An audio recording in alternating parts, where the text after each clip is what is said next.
Hey everybody, it's Atheist for the Cause here, and I've got a bit of a sore throat, but I'm going to try to power through without being too annoying about my cough drop. But I wanted to cover more of the BuzzFeed story information. I already covered it a little bit, so you can look back on my past video if you want, but let's get at it. Fox News did a great article. John Lott, BuzzFeed and me, the incredible thing the site's CEO did using my name without permission. BuzzFeed, a popular news website, has once again been shamed for publishing fake allegations against Donald Trump. BuzzFeed's anonymously sourced report claimed that President Trump ordered his former lawyer Michael Cohen to lie to Congress about a proposed business deal in Moscow. Supposedly, two unnamed federal law enforcement officials claim that special counsel Robert Mueller's office had the goods. They were purported to have collected emails, texts, and testimony proving the explosive claim. And I really wonder, they made all these claims. Some of them are likely demonstrably false with time. I wonder if eventually someone's gonna go and sue BuzzFeed because there is a limit to your protections as a news outlet, and at some point you are just slandering people. The story dominated the news on Friday, with Democrats calling for Trump to be impeached. MSNBC's Morning Joe opened with the announcement that his revelation was a big one. CNN's New Day host John Berman claimed the disclosure was so dramatic he almost spilled his coffee. Yeah, they're just spilling their coffee all over themselves anytime they get any negative news about President Trump. But by the late Friday, special counsel Robert Mueller's office issued a very rare rebuke saying that BuzzFeed's account was quote unquote not accurate. This was hardly BuzzFeed's first embarrassment, as Trump reminded people it was BuzzFeed that released the totally discredited dossier paid for by crooked Hillary Clinton and the Democrats. Uh, and you could even probably pin it down more and say the Clinton campaign um, paid for the dossier. It was opposition research. I mean, it was the least credible information you could come up with. But, or least credible source, I should say. BuzzFeed's culture of fake news starts at the top with founder and CEO Jonah Peretti, who has a history of knowingly spreading false information. He has used fraudulent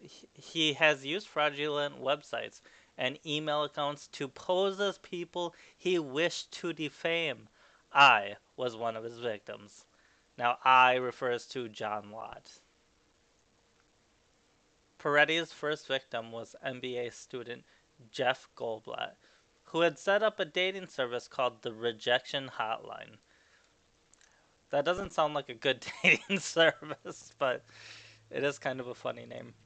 This was inadvertently in competition with Peretti's newly created rejectionline.com.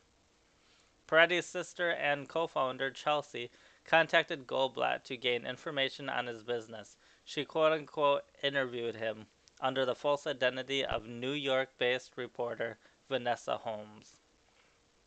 Then Jonah Peretti set up the website jeffgoldblatt.com under the pretense that it was Goldblatt's personal website. Peretti sent out emails from me at jeffgoldblatt.com that, according to Goldblatt, contained multiple lies about me and portrayed me as an arrogant jerk who is bragging about how I stole the idea of the New York City rejection line. Goldblatt contacted me after Peretti did the same thing to me in 2003. In my case, Peretti set up AskJohnLott.org and used the email address john at askjohnlott.org. Peretti's expropriation of my name wasn't for financial gain, but to support gun control. Pretending to be me, Peretti sent out hundreds of thousands of emails lobbying against the proposed Protection of Law Commerce in Arms Act. This bill, which was being debated at the time, it ultimately passed in 2005, protected gun makers from abusive lawsuits that were solely designed to put them out of business with overwhelming legal fees. Peretti even purchased advertising for his fake website on Google, and the advertising promoting my appeared at the very beginning of any search results on my name.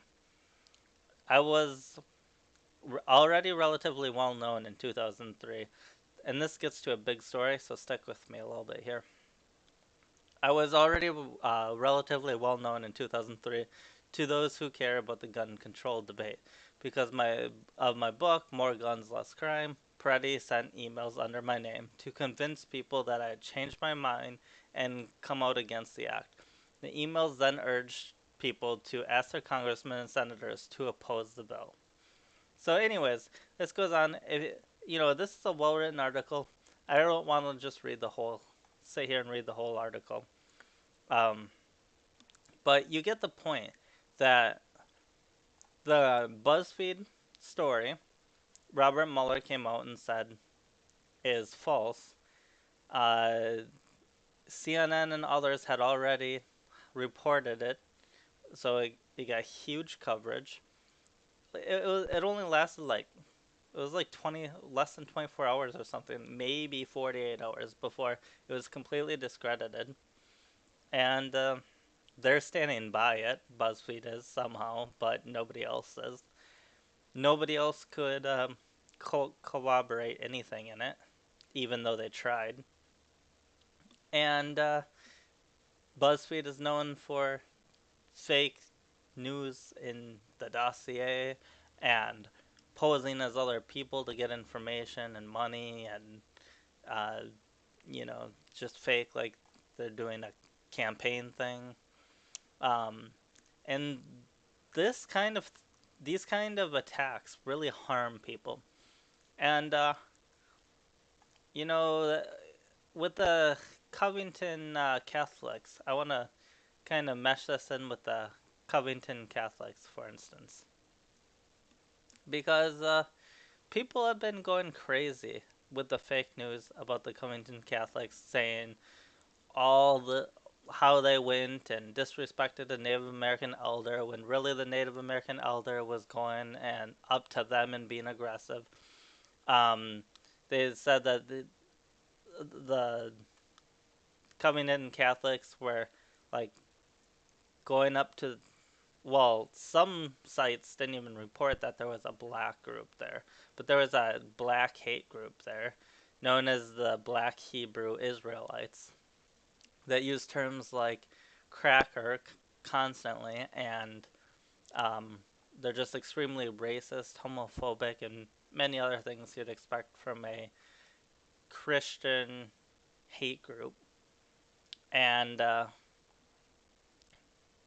black. I think it's important to say that they're black too. It's a black Christian hate group because their race is such a big part of their hate, and that's caused real problems. I mean, so this reporter Nick Monroe has been like covering how these kids have been attacked, and there's all kinds of doxing going on, and there was that here there's like this person sure does look like this guy, and this person looks like him, and there's confirmation. There's this doxing campaign, and then someone says not sure, but someone put together a nice collage of the mob, and there's like a bunch of high school kids that are listed here. By the way, I want to point out there's a lot of kids here that don't have the Make America Great Again hats. Many people think this was like a Make America Great Again rally or something. There was a pro-life rally going on, but these were just high school students on a field trip. If you look closely, there's actually like some minorities, some women. It's like your typical, high school class. And calling a high school class on a field trip a mob isn't exactly accurate. Like when I think of a mob, I think of random people getting together. when they maybe come together in the streets or they come together online to work towards a common goal. That's a mob. When it's just a high school class, that's that's got some organization. Um, they're just they have an identity of the Covington Catholics. So, anyways, this reporter covers it. Nick Monroe, he covers it really well. If I'll put his uh, Twitter in the description if you want to look at that. Kathy Griffin, she's back. P.S. The reply from the school was pathetic and impotent. Name these kids. I want names. Shame them. If you think these fuckers wouldn't dox you in a heartbeat, think again. Kathy Griffin wants the school of these students to dox their own fucking students for a story that was completely discredited. Completely wrong. Fuck Kathy Griffin. God, she is just shameful. And you can see she's got. You can look at her other terrible emails if you want, but or tweets if you want. But this is the worst one in my opinion, and it's just you know this all stems from the fake reporting in the mainstream media. Then these celebrities who don't know dick about fuck that think they know something uh, get out, start posting their opinions. Their followers get on it. People start getting doxxed. This is bullshit. And anyways, I'm gonna go, but you could have a good one. But I mean, we really need to push back against this bullshit.